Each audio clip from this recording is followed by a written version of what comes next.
Greetings, one and all, wherever you are and wherever you're watching. Thank you very much for being here. I appreciate you. Today, I'm going to share some thoughts on creativity on a budget. Before I do, just a little gentle reminder, please click on the thumb button to say that you've liked this video. And just check to see whether you're subscribed and if you've hit the bell notification button to be reminded of any videos that I post. Thank you. It's the best way to support my channel and help it grow, and I appreciate everyone who does those things. With all of that out the way, my name is Andy and this is Craftalytical. I am not a trained therapist yet. For now, I'm here to share my lived experience and opinions on a variety of subjects, all surrounding mental, physical health, and creativity. I talk to other people in the same position, and I also interview the experts from time to time too. So let's discuss creativity on a budget. Often when you're struggling with mental or physical health, you're also on a tight budget or find it difficult to justify spending money on yourself. I struggle with both of those things regularly, and right now is one of those times. Honestly, I'm nothing without being creative. My mental and physical health really suffer. So when I have no supplies that are appropriate or zero budget to complete a current project or start a new one, it's super easy to sink into a real funk, a deep depression. I don't feel like a self, and I don't feel worthy. I spoke to a friend recently who is currently having the same issue.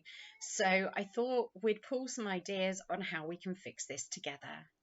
So as some of you know, I'm a fibre artist. I teach others how to use yarns in various different ways. I go through a lot of yarn, and buying it in the quantities I usually need is not cheap. Lately, I've been getting around this by using scraps to make scrap projects. I started making a blanket for our new guest room from just odds and sods I have around the house.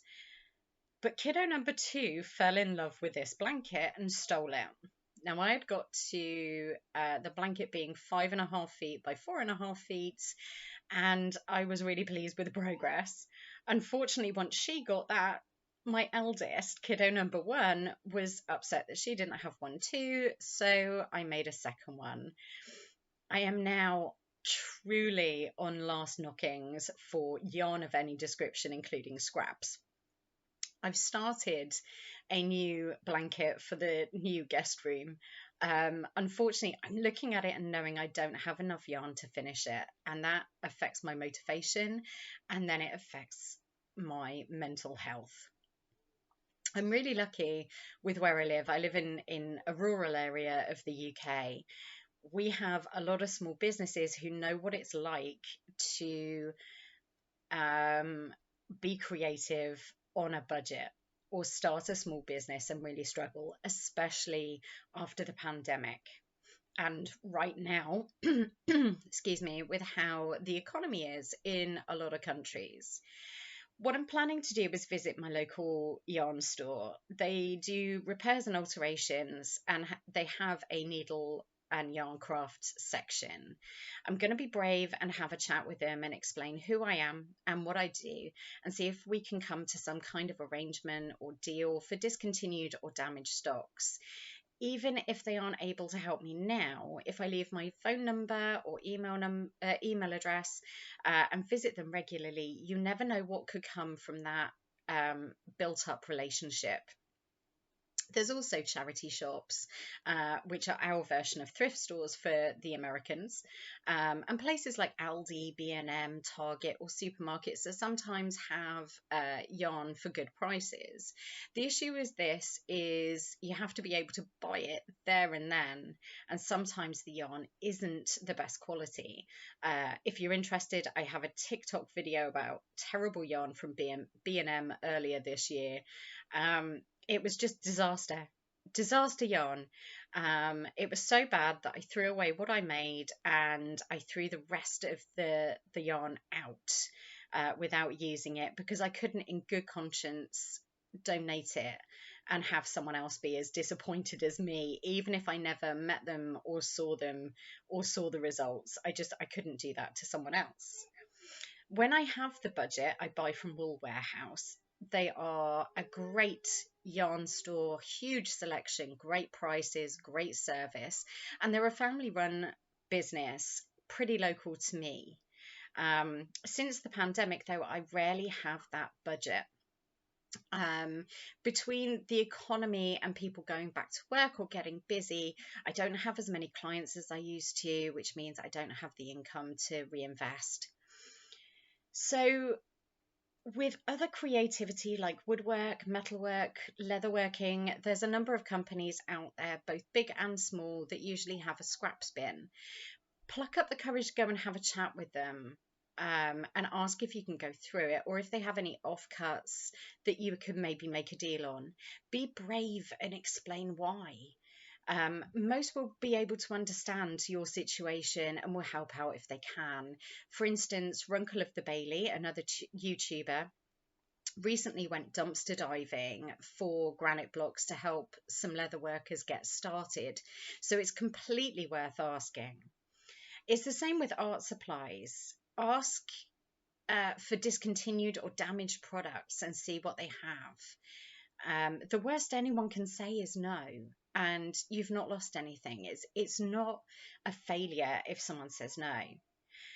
There are also dedicated swaps and sales pages on various social media, but please, please, please, please be careful about what information you give out, as well as where and when you're going to meet someone to collect those items. Always take a friend, or never go without telling someone where you will be going, who you are meeting, and what time you will be in contact. Be aware that there are scammers out there. There are people that are willing to prey on those most vulnerable. Treat it like online dating and stay safe. My biggest tip is this: take a step back and think about what you enjoyed in your childhood, or what you would have liked to have done as a child to be creative. Kids' supplies are often cheaper, although the quality and colour choice can be a bit basic, but it's about being creative rather than not. Make potato stamps or sponge stamps, finger paint, colour in, get some chalk and draw on the pavement or bricks or fence around your house. Go to town. Just enjoy being a graffiti artist and create, if nothing else, just for creation's sake. It washes off, so it's not permanent. And there's a lot of fun to be had with that. I can promise you that. I did it recently with my kids, and it was a great way to spend an afternoon. Um, on the other side of that, as an adult note, there is something really satisfying about chalking a swear word on the pavement or your fence. As long as no children are going to see it, make it arty. There's something very therapeutic about using swear words. I've done it in pencil on my desk because it rubs out or washes off. So that's another tip. Use a pencil on your desk. As long as you can rub it out, it's all good. There's also cheaper things like air drying clay, a decent sized block. I think I got a 1 kilo block for about £10 on Amazon. Make things out of plasticine because it's reusable, or make yourself some homemade dough. Loads of recipes on Google, so have a look at some of those. Something I do with the kids is make a non-Newtonian fluid. That's a fluid that is in both states. It's a solid and a liquid at the same time. It's relaxing and fun to play around with, and it's science, and science is cool. Just in case you were wondering, it's made from cornflour, water, and food colouring. I just googled the recipe and one came up. As for totally free creativity, singing and dancing are huge in terms of your well-being. Ignore your inner critic, and it doesn't matter whether you can sing or dance. It doesn't. It's about the joy of being in the moment. It doesn't matter if you're good at something, if you get enjoyment from it. This idea of having to be good at something is BS. Just let yourself go. Have a dance in the car on the way to somewhere. Have a dance in the living room. Stick your headphones on and boogie in the kitchen. It doesn't matter. Enjoy it, because both singing and dancing lower your blood pressure, it controls your breathing, it opens your blood vessels, it produces those happy chemicals that we all need. And it's just incredible for your mental and physical health, as well as feeling like you're creating something in that moment. You don't have to have an end result, you don't have to have something permanent.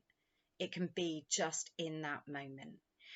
Um, Honestly, even if you have limited mobility, do what you can in terms of dancing and singing. Just a little bit will help you create those happy chemicals for a few minutes. Honestly, the phrase sing like no one's listening and dance like no one's watching is so true. My thoughts really are just my thoughts.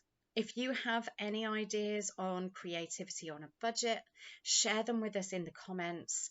If you try any of these things, please tell us how you get on. Leave a comment below, because I think everyone watching wants to know that you're finding ways to be creative and give yourself those happy chemicals. If you don't want to share them publicly, that's absolutely fine. Just email me, craftalytical@gmail.com, or reach out on Twitter. Give me a follow and send me a DM @craftalytical. I'd love to hear from you, and I'd love to be able to share your progress with other people. Obviously, I won't use names unless you give me permission, but anonymizing other people's success stories really helps others. Once again, if you haven't already, please change the subscribe button to grey, click the thumb to make it black, and hit that bell for notifications. Wow, can't speak. It's free colouring in, if nothing else, and it is honestly the best way to support my channel. I have been Andy. This is Craftalytical. Thank you so much for watching. You are so appreciated. Please take care of yourselves.